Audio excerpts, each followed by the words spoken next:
जय हिंद प्यारे बच्चों, फिर से एक नए वीडियो में आपका स्वागत है। देखिए प्यारे बच्चों, आज की इस वीडियो में हम लोग साइंस यानी कि विज्ञान के ओरिजिनल वायरल क्वेश्चन पेपर को इस वीडियो में करने वाले हैं।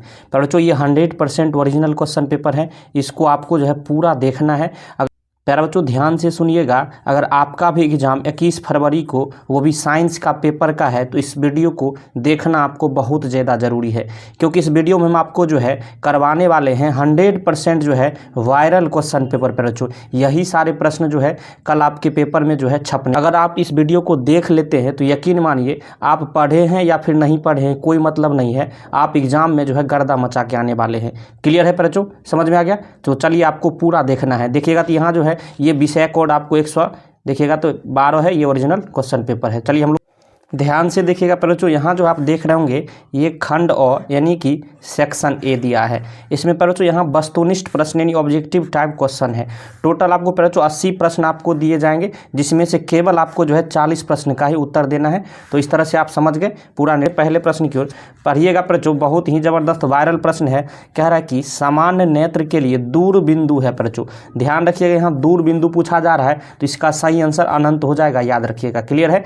निकटतम बिंदु पूछा जाता तब पर जो 25 सेंटीमीटर देते, अगर दूर बिंदु पूछा जा रहा है तो इसका अनंत जो है इसका बिल्कुल सही आंसर हो जाएगा, याद रखिएगा। प्रश्न 2 को पढ़िएगा। पर जो कह रहा है कि यदि किसी बिंब का जो है प्रतिबिंब का आवर्धन जो है ऋणात्मक है तो उस प्रतिबिंब की प्रकृति क्या होगी? पर जो अगर किसी बिंब यानी किसी वस्तु का प्रतिबिंब का आवर्धन अगर ऋणात्मक है तो उस जो है प्रतिबिंब की आप प्रकृति कैसी होगी? पर जो याद रखिएगा, उसकी प्रकृति जो है वास्तविक और उल्टा होगी। कैसा होगी? वास्तविक और उल्टा आपको याद रखना है। प्रश्न 3 को पढ़िएगा। पर जो प्रकाश के परावर्तन के कितने नियम है? तो याद रखिएगा पर जो प्रकाश के परावर्तन के 2 नियम है, आपको याद रखना है। ये वायरल क्वेश्चन पेपर है। प्रश्न 4 को पढ़िएगा। पर जो कह रहा है कि एक प्रकाश किरण एक समतल दर्पण पर लंबवत आपतित होता है तो कह रहा है कि परावर्तन कोण का मान होगा। जब पर जो लंबवत आपतित होगा तो परावर्तन कोण का मान आपको याद रखना है 0 डिग्री होगा। कितना होगा? पर जो 0 डिग्री आपको याद रखना है। चलिए चलते अगले प्रश्न की ओर। प्रश्न यहाँ पर जो 5 को पढ़िएगा। कह रहा है वायुमंडल में प्रकाश का कौन सा रंग जो है अधिक प्रकीर्णन करता है? कौन रंग अधिक प्रकीर्णन करता है? प्रचोत याद रखिएगा, सही आंसर इसका क्या हो जाएगा? वायुमंडल में पूछा जा रहा है प्रचोत, ध्यान रखिएगा यहाँ नीला रंग हो जाएगा। ऑप्शन डी आपको याद रखना है, नीला रंग सबसे अधिक प्रकीर्णन करता है वायुमंडल में। प्रश्न 6 को पढ़िएगा। प्रचोत कह रहा है कि वायु में जो है अभिसारी लेंस है। वायु में अभिसारी लेंस कौन हो जाएगा? प्रचोत याद रखिएगा, कांच का उत्तल लेंस जो है अभिसारी लेंस वायु में हो जाएगा। प्रश्न 7 को पढ़िएगा। कह रहा है यदि अवतल दर्पण का निचला आधा भाग टूट जाए तो प्रतिबिंब क्या होगा? प्रचोत ध्यान से देखिएगा, अवतल दर्पण दिया है और इसका निचला भाग कह रहा है कि आधा टूट जाए प्रचो, तब जो है इसका प्रतिबिंब कैसा होगा? तो याद रखिएगा आधा बनेगा। कैसा बनेगा प्रचो? आधा बनेगा, याद रखिएगा। प्रश्न 8 कह रहा है प्रचो जब प्रकाश की किरण हवा या फिर हवा मतलब विरल माध्यम से कांच यानी सघन माध्यम में जाती है तो वह मुड़ जाती है, तो वह अभिलंब की ओर मुड़ जाएगी। जब प्रचो कॉन्सेप्ट याद रखिएगा, जब जो है विरल माध्यम से सघन माध्यम में जाएंगे तो वह जो है अभिलंब की ओर मुड़ती है। जब जो है इसके उल्टा जो है, जब सघन माध्यम से विरल माध्यम में जाएंगे तो अभिलंब से दूर मुड़ेगी। तो यहाँ क्या बोला जा रहा था? पहले विरल से जो है जा रहा है सघन में, इसलिए जो है ये अभिलंब की ओर मुड़ जाएगी, अभिलंब की तरफ। प्रश्न 9 कर पर जो फोकस दूरी 10 सेंटीमीटर के अवतल दर्पण द्वारा उत्पन्न आवर्धन जो है धनात्मक होगा। कर आवर्धन धनात्मक होगा तो यदि वस्तु की दूरी का मान कितना होगा? तो फिर जो 10 सेंटीमीटर से कम होना चाहिए, तभी जो है 10 सेंटीमीटर फोकस दूरी के अवतल दर्पण का उत्पन्न जो है आवर्धन धनात्मक होगा। जब वस्तु की दूरी 10 सेंटीमीटर से कम होगा तब, याद रखिएगा, बिल्कुल सही आंसर ऑप्शन सी हो जाएगा। प्रश्न 10 कर पर जो पढ़िएगा। कह रहा है कि फोकस से ध्रुव की ओर आने पर अवतल दर्पण में आवर्धन का मान क्या होगा? प्रचो ध्यान से देखिएगा, क्या कर रहा है? फोकस से ध्रुव की ओर आने पर जो है अवतल दर्पण में आवर्धन जो है बढ़ता है, याद रखिएगा। प्रश्न 11 को पढ़िएगा। पर जो क्या कह रहा है? कह रहा है कि जल विद्युत संयंत्र में ऊर्जा को जो है विद्युत ऊर्जा में रूपांतरित कौन करता है? तो स्थितिज ऊर्जा करता है, याद रखिएगा। प्रश्न 12 कह रहा है बच्चों कि तांबे की तार की एक आयताकार कुंडली किसी चुंबकीय क्षेत्र में घूर्णी गति कर रहा है तो इस कुंडली में प्रेरित विद्युत धारा की दिशा जो है अपने परिभ्रमण के पश्चात होता है, तो आधा जो है इसका सही आंसर हो जाएगा। ऑप्शन बी आपको याद रखना है। प्रश्न 13 कह रहा है कि एक अवतल दर्पण के प्रधान अक्ष पर चलती चींटी का प्रतिबिंब सीधा है तब बढ़ता जा रहा है, तो चींटी की गति की दिशा क्या है? प्रचो तो याद रखिएगा, इसका सही आंसर क्या हो जाएगा? प्रचो तो सही आंसर इसका हो जाएगा, ये जो है फोकस से ध्रुव की ओर जा रही है। ऑप्शन बी बिल्कुल सही हो जाएगा। प्रश्न 14 को पढ़िएगा। कर आंख के लेंस की वक्रता त्रिज्या को नियंत्रित करता है। आंख के लेंस के वक्रता त्रिज्या को किसके द्वारा नियंत्रित किया जाता है? तो याद रखिएगा, पक्षाभी मांसपेशी के द्वारा। प्रश्न 15 का है कुछ बादलों का रंग जो है उजला क्यों होता है? तो प्रकीर्णन के कारण जो है, जब भी रंग का चर्चा हो, जो कलर का चर्चा हो तो हमेशा प्रकीर्णन के कारण होता है। तो ऑप्शन बी आपको याद रखना है, प्रकीर्णन के कारण। प्रश्न 16 का है कि प्रतिरोध का एसआई मात्रक होता है प्रचोद। याद रखिएगा, प्रतिरोध का एसआई मात्रक क्या होता है प्रचोद? ओम होता है, आपको याद रखना है। प्रश्न 17 का है पवन विद्युत जनित्र में पवन की चाल कम से कम कितनी होनी चाहिए? तो याद रखिएगा 15 किलोमीटर प्रति घंटा जो है कम से कम होनी चाहिए। प्रश्न 18 को पढ़िएगा। कर विभक्त वलय जो है प्रयुक्त होता है। विभक्त वलय किस में प्रयुक्त होता है प्रचोद? याद रखिएगा, ना ही गैल्वेनोमीटर में, ना ही डीसी मोटर में, ना ही सूक्ष्मदर्शी में, यानी ऑप्शन डी जो हो जाएगा इनमें से कोई नहीं।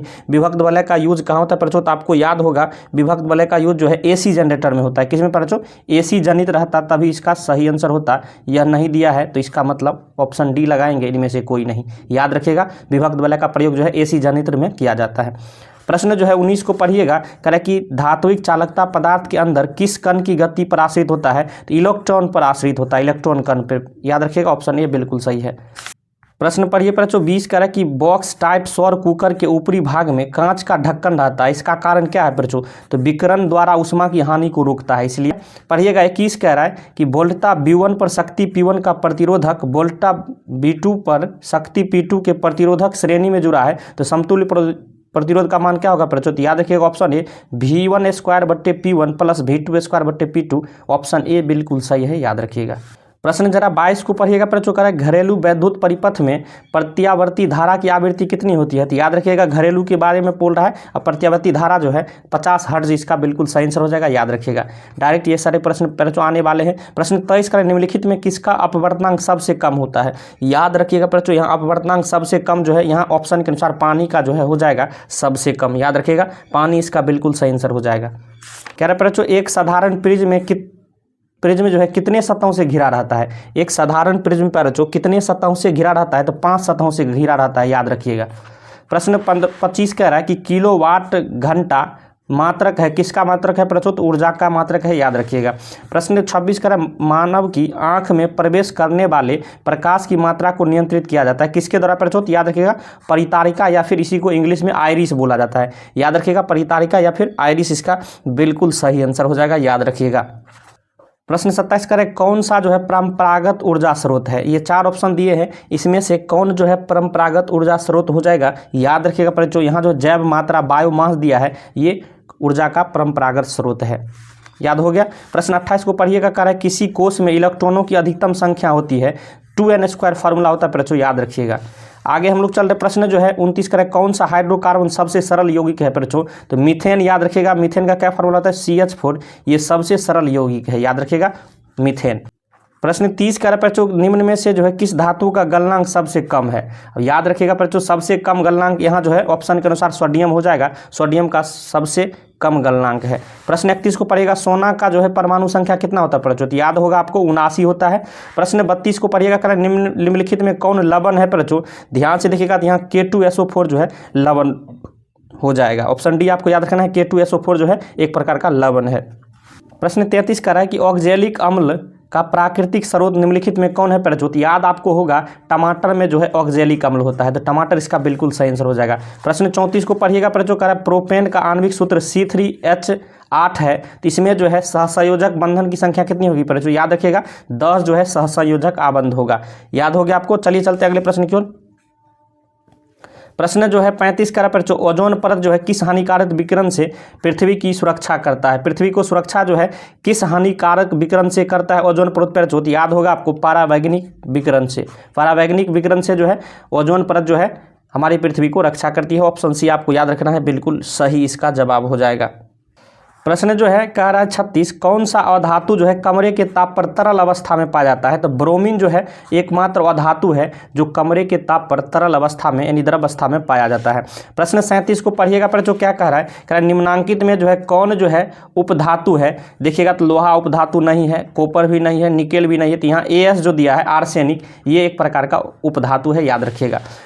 प्रश्न जो है 38 को पढ़िएगा, कह रहा है निम्न ये जो दिया हुआ है समीकरण कह रहा है कि किस प्रकार की अभिक्रिया है। ध्यान से देखिएगा, पर जो एक यौगिक जो है टूटकर दो या दो से अधिक उत्पाद बनाया है तो ये वियोजन अभिक्रिया हो जाएगा। याद रखिएगा, वियोजन अभिक्रिया क्या होता है, जब एक यौगिक टूटकर दो या दो से अधिक उत्पाद बनाता है वो वियोजन अभिक्रिया कहलाता है।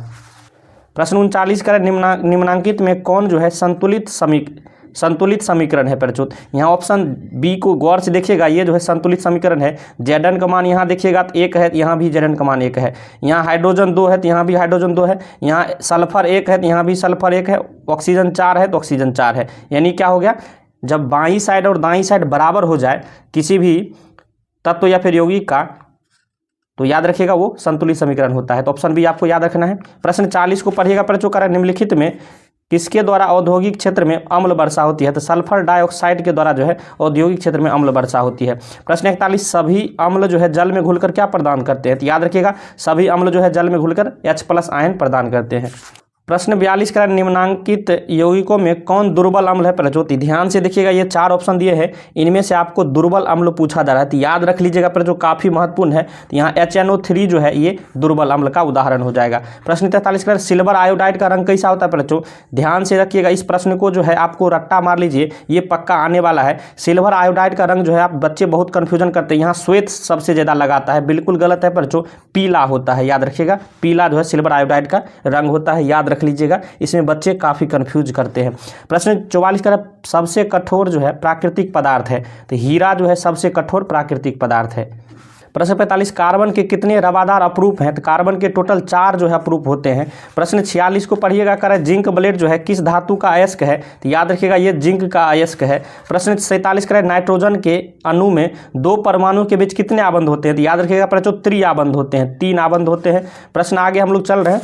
प्रश्न 48 को पढ़िएगा, क्या कह रहा है, कह रहा है कि एल्काइन का समान सूत्र क्या होता है बच्चों। एल्काइन का समान सूत्र याद रखिएगा CnH2n-2 होता है। क्या होता है, CnH2n-2, ऑप्शन सी याद रखिएगा। प्रश्न 49 का आवर्त सारणी के किसी समूह के सभी तत्व की संयोजकता क्या होती है बच्चों। याद रखिएगा समान होती है। क्या होती है, समान होती है। प्रश्न 50 का निम्नांकित में कौन शराब के रूप में उपयोग होता है। तो एथेनॉल का जो है शराब के रूप में उपयोग किया जाता है, याद रखिएगा। प्रश्न 51 को पढ़िएगा, आवर्त सारणी के तृतीय वर्ग में तत्वों की संख्या कितनी होती है। तो याद रखिएगा 8 होती है। प्रश्न 52 को पढ़िएगा, कहते सौर सेल में किसका उपयोग होता है प्रचोद। याद रखिएगा सिलिकॉन का जो है सौर सेल में उपयोग होता है। प्रश्न 53 का एक तत्व का इलेक्ट्रॉनिक विन्यास 2, 8, 7 है तो इस तत्व की परमाणु संख्या कितनी होगी। तो सभी को जोड़ लीजिए पर जो 8, 2, 10, 7, 17, इसका बिल्कुल सही आंसर हो जाएगा। क्लियर है। प्रश्न 54 को पढ़िएगा, कह रहा है ड्यूरालुमिन किस धातु का मिश्र धातु है। तो याद रखिएगा इसमें सबसे अधिक मात्रा में एल्युमिनियम होता है, तो ये एल्युमिनियम का मिश्र धातु हो जाएगा। प्रश्न 55 कह रहा है कि सोडियम फॉस्फेट का अणुसूत्र होता है। सोडियम फॉस्फेट पूछा जा रहा है प्रचोद, याद रखिएगा सोडियम फॉस्फेट का जो अणुसूत्र Na3PO4 होता है। ऑप्शन बी जो दिया है बिल्कुल सही हो जाएगा। प्रश्न 56 कह रहा है वृक्क की संरचनात्मक एवं क्रियात्मक इकाई को कहते हैं। वृक्क यानी किडनी की संरचनात्मक एवं क्रियात्मक इकाई को क्या कहते हैं प्रचोद। याद रखिएगा इनको जो है नेफ्रॉन बोला जाता है। क्या बोला जाता है, नेफ्रॉन। प्रश्न 57 कह रहा है कि पौधों के बाह्य भागों से जल का स्टोमाटा द्वारा वाष्प के रूप में निष्कासन कहलाता है। क्या प्रचोद, वाष्पोत्सर्जन कहलाता है, याद रखिएगा। प्रश्न जो है 58 कह रहा है बाघ जो है उपभोक्ता है, ये तृतीय पोषी स्तर का उपभोक्ता है। याद रखिएगा ये तृतीय पोषी स्तर का। प्रश्न 59 कह रहा है मानव का उद्भव स्थान है। तो अफ्रीका जो है मानव का उद्भव स्थान है, याद रखिएगा। आगे हम लोग चल रहे हैं। प्रश्न जो है 60 कह रहा है क्रामकुंचन गति पाई जाती है। तो याद रखिएगा ग्रास नली में जो है क्रामकुंचन गति पाई जाती है। प्रश्न 61 कह रहा है खुला परिवहन तंत्र पाया जाता है। किसमें खुला परिवहन तंत्र पाया जाता है प्रचो। याद रखिएगा ये भी प्रश्न काफ़ी महत्वपूर्ण है, तो सही आंसर हो जाएगा तितली में जो है खुला परिवहन तंत्र पाया जाता है। प्रश्न 62 कह रहा है कि रक्त में ऑक्सीजन का वाहक होता है। तो हीमोग्लोबिन जो है रक्त में ऑक्सीजन का वाहक होता है। प्रश्न 63 का मानव में ऑटोसोम की जोड़ियां कितनी होती है प्रचोद। याद रखिएगा 22 होती है। 22 जो है ऑटोसोम की जोड़ियां होती है। प्रश्न 64 का है कि प्रकाश संश्लेषण के दृश्य प्रकाश स्पेक्ट्रम में सबसे प्रभावी रंग कौन है प्रचोद। याद रखिएगा लाल जो है सबसे प्रभावी रंग हो जाएगा। प्रश्न 65 को पढ़िएगा, कह रहा है कि ओजोन परत का अवक्षय करता है। तो CFC यानी क्लोरोफ्लोरोकार्बन के द्वारा जो है ओजोन परत का अवक्षय किया जाता है। याद रखिएगा ऑप्शन बी CFC। प्रश्न 66 का निम्नलिखित जीवों में किसमें जो है अलैंगिक जनन मुकुलन द्वारा होता है। तो ईस्ट में जो है मुकुलन द्वारा होता है, याद रखिएगा अलैंगिक जनन। आगे हम लोग चले। प्रश्न 67 कह रहा है कि पादप हार्मोन का एक उदाहरण है। तो यहाँ IA जो है ये पादप हार्मोन का उदाहरण हो जाएगा, याद रखिएगा। प्रश्न 68 कह रहा है आलू में कायिक परिवर्तन किसके द्वारा होता है, याद रखिएगा तना के द्वारा होता है। तो ऑप्शन डी दिया है, बिल्कुल सही हो जाएगा। प्रश्न 69 कह रहा है हाइड्रीला पाया जाता है प्रचोद। याद रखिएगा हाइड्रीला जो है जल में पाया जाता है। प्रश्न जो है 70 कह रहा है स्वस्थ व्यक्ति की सिस्टोलिक रक्तचाप कितना होती है बच्चों, तो याद रखिएगा 120 mmHg होती है सिस्टोलिक रक्तचाप, याद रखिएगा। प्रश्न जो है 71 कह रहा है उभयलिंगी जो है जीव का उदाहरण है, तो यहाँ हाइड्रा जो उभयलिंगी जीव का उदाहरण हो जाएगा, याद रखिएगा। प्रश्न 72 कह रहा है मछली में श्वसन होता है प्रचुत, गिल्स के द्वारा जो है मछली में श्वसन होता है, याद रखिएगा। प्रश्न 73 कह रहा है कि वृक्क सहायता प्रदान करता है प्रचुत, तो वृक्क जो है ये उत्सर्जन में सहायता प्रदान करता है। प्रश्न 74 का प्रकाश संश्लेषण होता है प्रचुर, तो याद रखिएगा केवल जो है दिन में ही प्रकाश संश्लेषण होता है, याद रखिएगा। प्रश्न 75 का सिनेप्टिक जो है नॉब्स पाया जाता है किसमें प्रचुर, तो सिनेप्टिक नॉब्स के बारे में पूछा जाए तो न्यूरॉन में पाया जाता है। आगे हम लोग चले प्रश्न 76 का निम्न में से जो है सबसे तेज हृदय धड़कन किसका होता है प्रचुर, तो याद रखिएगा चूहा का जो है सबसे तेज धड़कन होता है और व्हेल का सबसे धीमा धड़कन सबसे धीमा होता है, याद रखिएगा। प्रश्न जो है कह रहा है कि 77 कोशिकीय ईंधन निम्न में से कौन है प्रचुत, याद रखिएगा ग्लूकोज जो है ये कोशिकीय ईंधन है। प्रश्न 78 कह रहा है पर एटीपी में फॉस्फेट की संख्या कितनी होती है, याद रखिएगा प्रचुर एटीपी में जो है फॉस्फेट की संख्या जो है 3 होती है। प्रश्न 79 को पढ़िएगा निम्नलिखित में कौन मनुष्य की एक उत्सर्जी अंग नहीं है प्रचुर, यहाँ अग्नाशय जो दिया है ये उत्सर्जी अंग नहीं है, बाकी सभी उत्सर्जी अंग है। प्रश्न 80 को पढ़िएगा सबसे छोटी अंतःस्रावी ग्रंथि कौन है प्रचुर, याद रखिएगा पिनियल ग्रंथि जो है सबसे छोटी अंतःस्रावी ग्रंथि है। तो इस तरह से हमने प्रचुर इसमें पूरा आपको पेपर करवाया दे 80 में 80। अगर आप इसको देख कर जाते तो यकीन मानिए कल के पेपर में आप दोनों पाली में गर्दा उड़ा के मचा के आने वाले हैं। वीडियो आपको पसंद आया तो लाइक करिएगा, और चाह रहे इस तरह का वीडियो आपके पास आता रहे तो इस चैनल को सब्सक्राइब कर लीजिएगा, और अपने दोस्तों में भी इस वीडियो को भेज दीजिएगा। वीडियो देखने के लिए धन्यवाद, मिलते हैं नेक्स्ट वीडियो में, तब तक के लिए जय हिंद जय भारत।